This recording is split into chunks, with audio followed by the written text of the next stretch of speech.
जय माता की दोस्तों, आइए आपको सुनाते हैं मकर संक्रांति की कहानी।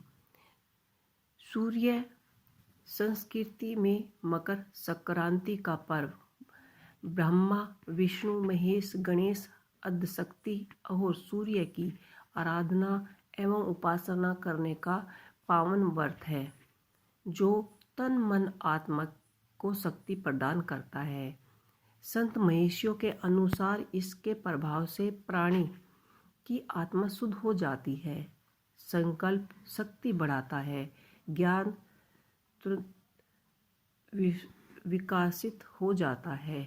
मकर संक्रांति इसे चेतना को भी विकसित करने वाला पर्व है। यह संपूर्ण भारत में किसी न किसी रूप में आयोजित होता है। विष्णु धर्मसूत्र में कहा गया है कि पितरों की आत्मा की शांति के लिए एवं स्वयं स्वस्थ वर्धन तथा स्व कल्याण के लिए तिल के 6 प्रयोग पुण्य दान एवं फलदायक होते हैं। तिल जल से स्नान करना, तिल दान करना, तिल से बना भोजन, जल में तिल अर्पण करना, तिल से आहुति देना, तिल का उपटन लगाना। सूर्य के नारायण होने के बाद से देवों की ब्रह्म मुहूर्त उपासना का पुण्य काल प्रारंभ हो जाता है। इस काल को ही परम अपरम विद्या की प्राप्ति का काल कहा जाता है। इसे साधना का सिद्ध काल भी कहा गया है।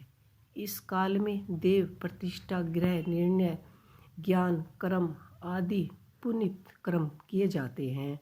मकर संक्रांति एक दिन पूर्व से ही व्रत उपवास में रखकर योग्य पात्रों को दान देना चाहिए। रामायण काल में भारतीय संस्कृति में दैनिक सूर्य पूजा का प्रचलन चल रहा है।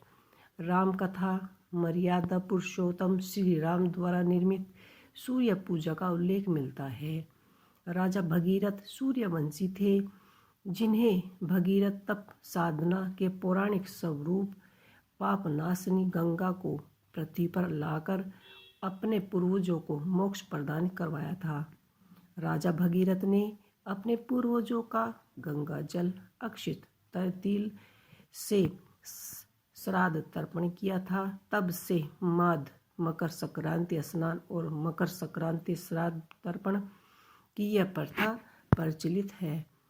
सूर्य के उत्तरायण होने के बाद से ही देवों को ब्रह्म मुहूर्त उपासना पुण्य काल प्रारंभ हो जाता है। इस काल को ही परम अपार विद्या की प्राप्ति का काल कहते हैं। इसे साधना का सिद्धि काल भी कहते हैं। इस काल में देव प्रतिष्ठा, गृह निर्णय, ज्ञान कर्म आदि पुण्य कर्म किए जाते हैं। मकर संक्रांति एक दिन पर्व से ही व्रत उपवास में रखकर योग पात्रों में दान देना चाहिए। और रामायण काल से भारतीय संस्कृति में दैनिक सूर्य पूजा का प्रचलन चला आ रहा है। राम कथा मर्यादा पुरुषोत्तम श्री राम द्वारा निर्मित सूर्य पूजा का उल्लेख किया गया है। कपिल मुनि के आश्रम पर जिस दिन मातु गंगे का प्रदर्शन हुआ था, वह मकर संक्रांति का दिन था। पावन गंगा जल के स्पर्श मार्ग से ही राजा भगीरथ के पूर्वजों को स्वर्ग की प्राप्ति हुई थी। कपिल मुनि ने वरदान देते हुए कहा था कि मातु गंगे त्रिकाल तक जन जन का पाप हरण करेगी और भक्त जनों की 7 पीढ़ियों को मुक्ति एवं मोक्ष की प्राप्ति करेगी। जल का स्पर्श, पान, स्नान और दर्शन सभी पुण्यदायक फल प्राप्त प्रदान करेगा। महाभारत में पितामह भीष्म ने सूर्य के उत्तरायण होने पर ही स्वच्छता से शरीर का परित्याग किया था। उनका श्राद्ध संस्कार भी सूर्य की उत्तरायण गति से ही हुआ था। फलतः आज तक पितरों की प्रसन्नता के लिए तिल अर्घ्य एवं जल दर्पण का प्रथम मकर संक्रांति अवसर से प्रचलित होता आ रहा है। सूर्य की सात्विक किरण भारत में अत्यधिक उत्पन्न की प्रेरणा देने वाली है। सात्विक किरण का प्रभाव भारत में गंगा जमुना के मध्य अधिक समय तक रहता है। इस भौगोलिक स्थिति के कारण श्री हरिद्वार और प्राग में माघ मेला, अतिथि मकर संक्रांति या पूर्ण कुंभ तथा अर्ध कुंभ के विशेष उत्सव का आयोजन किया जाता है।